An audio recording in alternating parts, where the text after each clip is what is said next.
I think most people with an iPhone 13 Pro honestly do not need to upgrade to the iPhone 15 Pro in 2026. I used the iPhone 13 Pro for a long time, then I daily drove the iPhone 15 Pro for about 2 years. And even though I use the iPhone 16 Pro now, I still kept switching back and forth between these two phones just to see what actually feels different in everyday life, not in benchmarks or in spec sheets, and not in those super zoomed in camera comparisons that nobody realistically notices. So if you currently have a 13 Pro and you're wondering if the iPhone 15 Pro is finally the upgrade that feels worth it, this video is going to help you decide really quickly.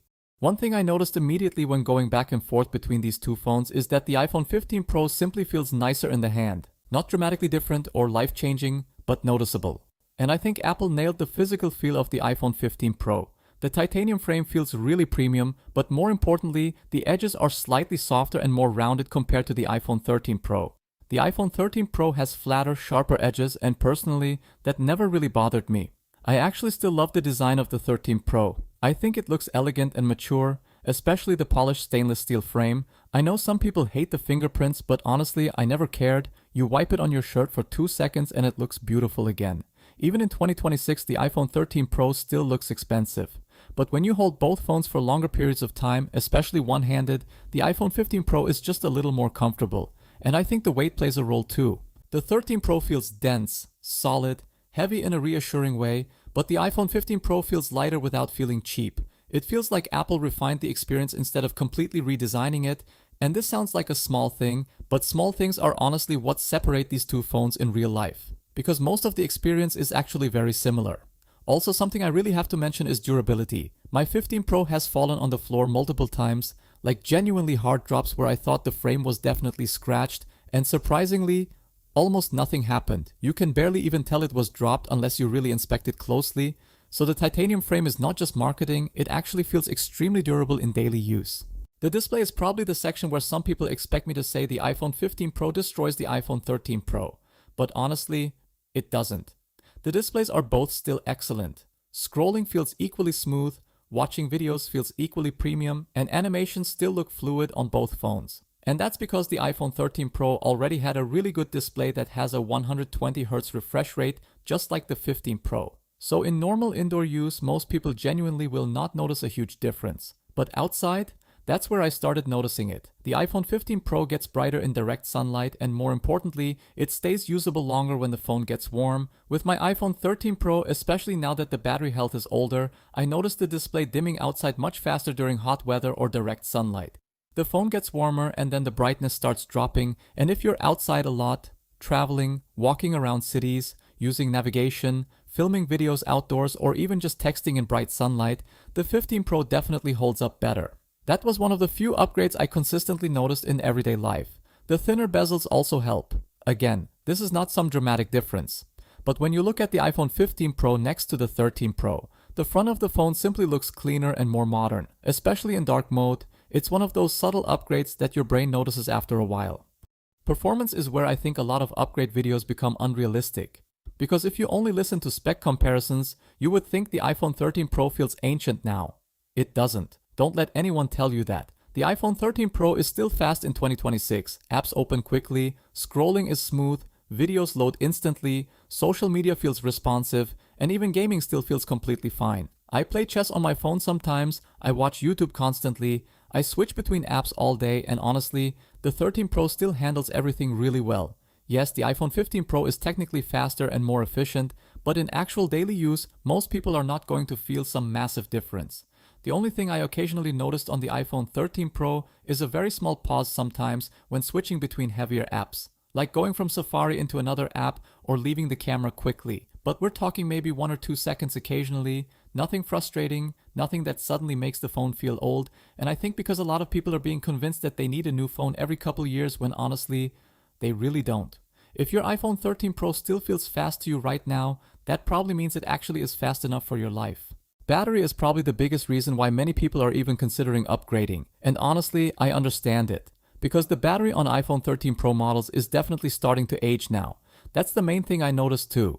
Not the performance, the cameras, and not the display either. Especially if your battery health has dropped a lot, the phone simply doesn't feel as reliable anymore by the end of the day.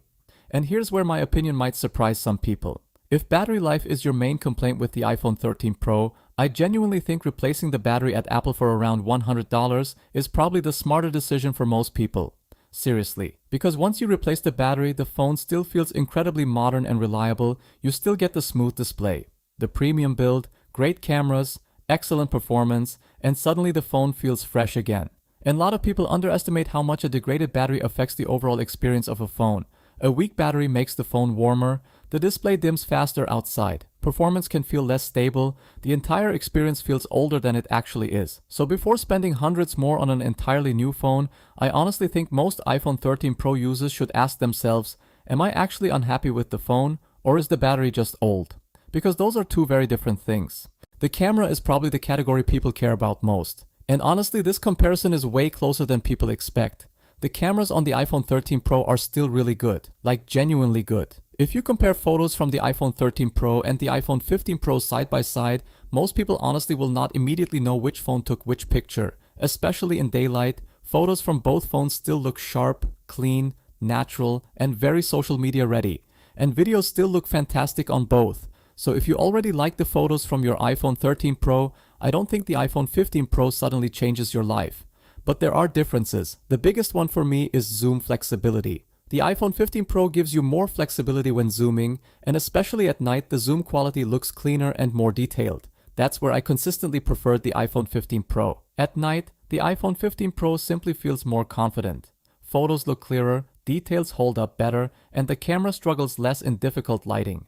Another thing I noticed is detail when cropping into photos. The iPhone 15 Pro photos hold sharpness better when you zoom into the image afterward. You don't necessarily notice this while casually scrolling through your camera roll, but when you crop into a photo later, the iPhone 15 Pro definitely keeps more detail. Still though, the iPhone 13 Pro cameras are absolutely not bad in 2026. Honestly, they're still better than what most people realistically need.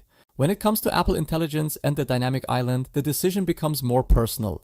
The Dynamic Island is one of those things that sounds gimmicky until you actually use it for a while, and then when you go back to the notch suddenly feels older. I wouldn't say the Dynamic Island changes the entire experience, but it definitely makes the phone feel more modern and interactive, especially for things like music, timers, navigation, or live activities.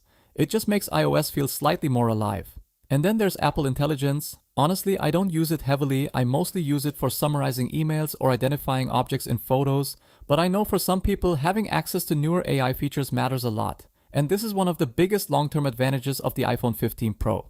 Because even if you don't care about Apple Intelligence today, future iOS features are clearly going in that direction. So if you like having the newest software experiences and newer smart features, that alone could honestly justify the upgrade for you. USB-C is another thing that depends completely on your lifestyle. Personally, Lightning never really bothered me because I charge my phone through MagSafe most of the time anyway. I rarely plug cables into my iPhone. So for me, this alone was not enough reason to upgrade. But I completely understand why people love USB-C, especially if your MacBook, iPad, AirPods, or other devices already use USB-C. It's just simpler, you stop thinking about cables, and honestly, when you travel or go to work and everybody around you has USB-C except you, it can become slightly annoying carrying a separate Lightning cable. It's one of those convenience upgrades that sounds small until you live with it for a while. One small feature that I honestly didn't think I would care about at first is the always-on display. The iPhone 13 Pro doesn't have it, but the iPhone 15 Pro does, and after using it for a long time, it actually became one of those subtle quality of life features that's surprisingly useful. For example, when my phone is sitting on the nightstand next to my bed, I can just quickly glance over at the phone while walking past and instantly see if I missed any notifications, calls, and that sounds like such a tiny thing, but once you get used to it, it's genuinely convenient. You don't have to walk over to the phone, pick it up, or tap the display. Now personally, I don't think always on display alone is worth upgrading for. And if you don't care about it, you can always turn it off and probably save yourself a bit more battery life too.